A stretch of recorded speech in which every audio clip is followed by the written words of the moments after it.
Okay, it's Thursday, November 19th, and tonight at the Comedy Crypt, we've got the fantastic Chris Norton Walker headlining. Yeah. Good evening, Chris. Hello. Firstly, how are you feeling? Does the size of the venue intimidate you?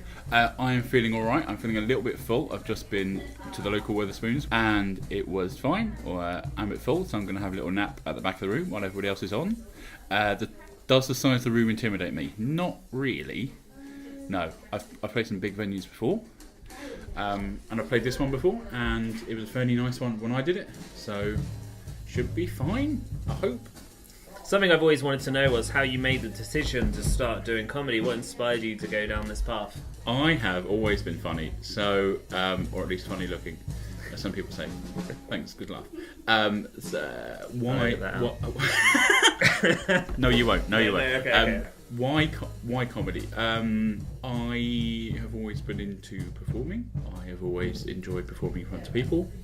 I have always enjoyed making people laugh, and this seemed the easiest route. There were other routes, so I was an actor and went to drama school, and I certainly know that I'm performing every day, if not every other day, so it's always nice to be performing and be paid for it and have fun while you're doing it as well. A lot of comedians can have a bad gig, which causes them to start doubting themselves. Has this ever happened to you? How do you pick yourself up from it? I don't really like this style of questioning before the gig either. That's really awkward. So everybody has bad gigs, Chris. How do you think that one went? How do I deal with a bad gig? There's usually something that happens in the room or beforehand that will make it a bad gig. So I haven't had that many bad gigs this year, which is good. I've maybe had a handful. One has certainly been my fault because I just hadn't had enough to eat. I think I'd had a small breakfast and then got in the car and then been delayed. And then when I got to the gig, my brain went, no, got nothing. So that was my fault, that's fine. The other ones have been failure of either promotion, where nobody's turned up, or failure of organisation. So people haven't been thrown out, kind of hecklers haven't been thrown out. Or is that what you like? You like the hecklers to be chucked out? It just depends what sort of hecklers they are. Like if they are having fun with everybody, that's fine. But I went to a gig fairly recently where a guy was asleep in the audience because he was so drunk, and then was invited back into the room. I think if you are so drunk you're asleep during the previous act, you should probably be asked to leave. What's the worst gig you've ever had?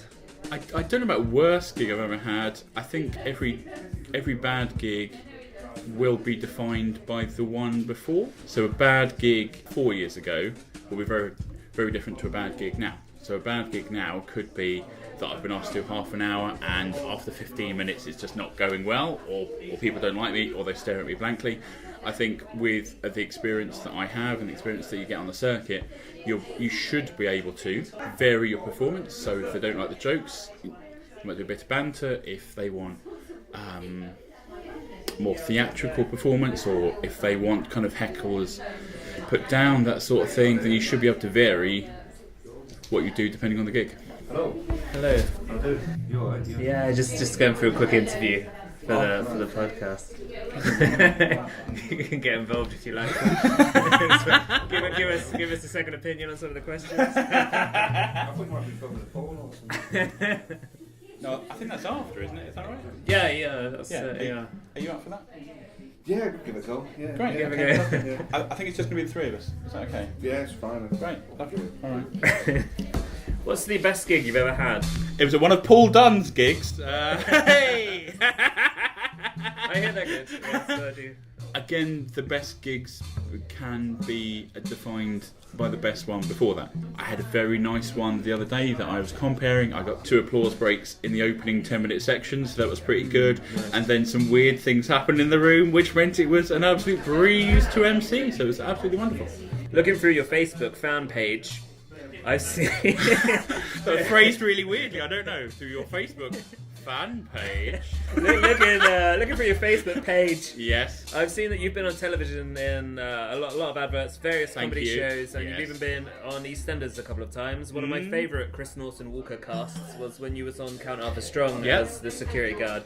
What's your favourite appearance?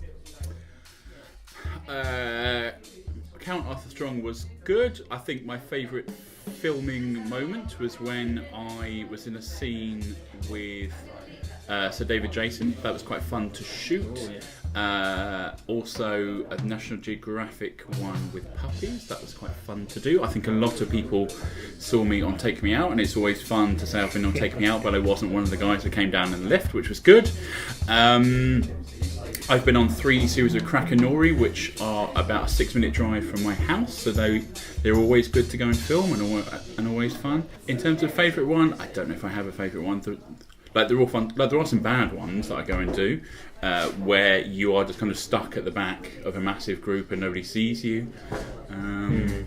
I did that little tiny bit on IT Crowd, that one appearance on TV, and I found when they bringing me to the front of the shots, which was I was really fortunate enough to be in that situation, but there were some right bitchy characters behind me complaining that I was blocking their view. And do you get that a lot? Not really. I mean, I think with the people I work with the filming, they're all quite experienced, so they know that sometimes they're going to be featured. Sometimes they're just going to be background. Sometimes it's just going to be their knees that you see. And they get to go home to their wives and go, "Oh, that was my knee. Hope you saw that." I've got some questions for you from Facebook. Yes. From the Facebook? The Facebook. Great. Other Facebooks are available. We asked you... A Facebook and not... I don't know. We asked some of your fans if they have had any questions for you. Awesome. Okay, Nelson T. Gumba Gumba Jr. says... Oh yeah, I've never heard of him. Yeah. How do you get so good at crowd control? Hey, it doesn't say... Sorry, crowd work. Yeah, like it does say crowd control. Crowd control is a very different thing to crowd work. Like crowd work, when you get on stage and you go, "Hey, where are you from?" That sort of thing, that's absolutely fine. But crowd control is just like, there is a fire. Please leave the venue very slowly. How do I get good at crowd work?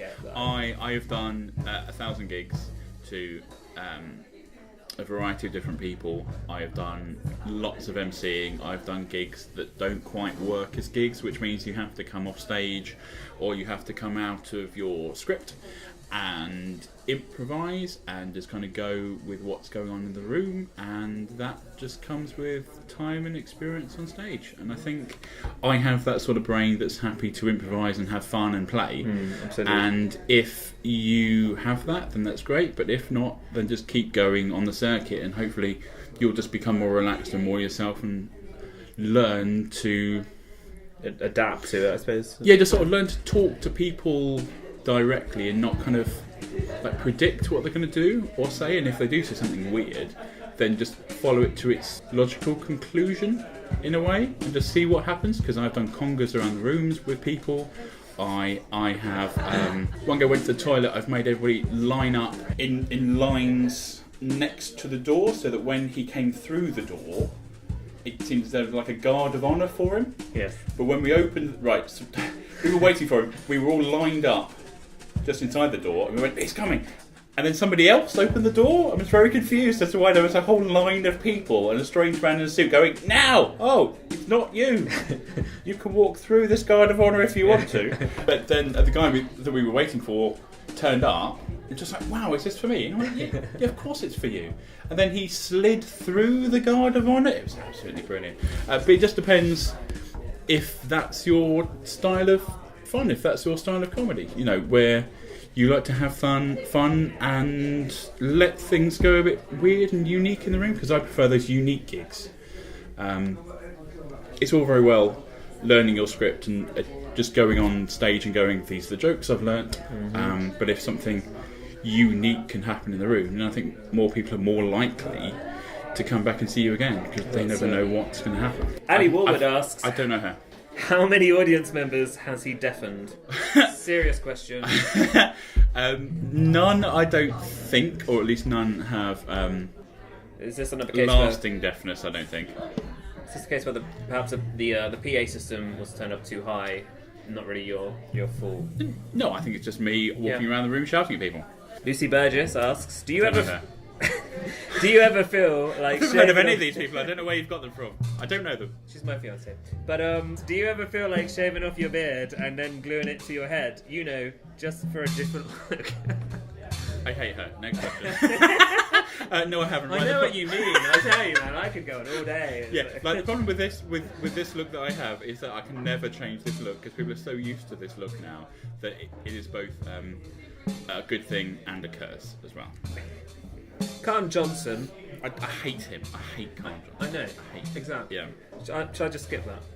Well, no, like read it out and see what he's got to say. Okay, right. Yeah. His question is, why is it always you? I don't know why it is. It's always me. Like me and Karen have done some brilliant gigs together, and things have just gone weird. I think it's the case that I'm quite open and quite willing to go with things that happen in the room, or willing to just ask another question. And when that happens, you get answers you weren't expecting, which you can then riff on or go with some more. Or you just go to a weird gig like Karen and I did just down the road in Suffolk, and there was a man who was playing Michael Jackson songs on a trombone. The last question is from Hilary Coe. She says, name 3 things that make for a great comedy night. Name the top 3 things that are absolutely guaranteed to ruin one. I think the answer to both of these questions, the 3 things that will make a comedy night and the 3 things that will break a comedy night, are both Chris Norton Walker. Right. It's not often you get an applause break. Not often you get an applause break within a podcast. I'm going to let you prepare for the gig, or Thanks. should I say I need some time to prepare for my bit. Okay. So I'll meet you afterwards to continue our chat. Thank you very much. Sure.